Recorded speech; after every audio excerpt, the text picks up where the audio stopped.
Cet après-midi, j'accueillerai, entouré de nombreux chrétiens, à la cathédrale, 70 hommes et femmes pour la célébration de l'appel décisif. Ce sont des catéchumènes qui seront baptisés dans nombre de paroisses du diocèse la nuit de Pâques.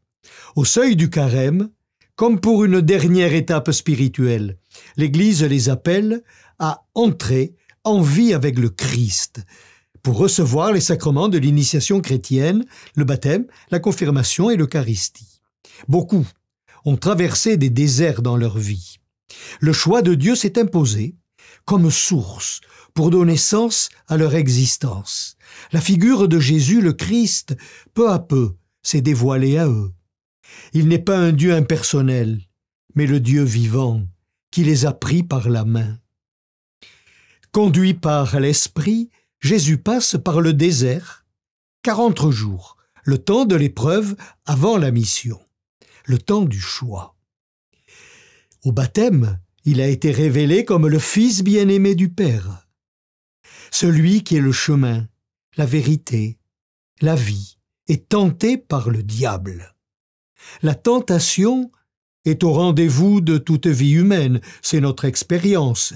Dieu ou la puissance, le pouvoir, la gloire, moi. Dieu ou combler sa faim de vivre par des artifices de la consommation matérielle. La tentation aussi d'oser tenter Dieu, elle existe. Celle de se prosterner devant celui qui divise, le diable, et s'aplatir devant lui. Nous faisons l'expérience de cette division. Jésus ne démissionne pas. La parole de Dieu dans l'Écriture l'inspire et fortifie sa fidélité, sa victoire. La victoire de Dieu sera du haut de la croix et non du pinacle du temple.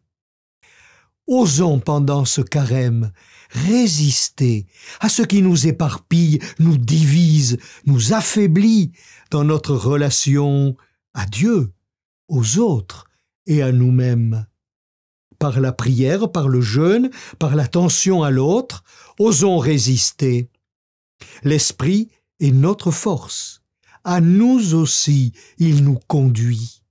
Résister, c'est savoir renoncer pour gagner. Appuyons-nous sur la parole de Dieu. Avec les appelés, nous baptisés, avançons aussi. Dieu nous appelle, et à chaque étape de nos vies, répondre est décisif pour nos existences et notre bonheur d'être avec le Christ. Le carême est fait pour cela. Bon dimanche, jour de la résurrection.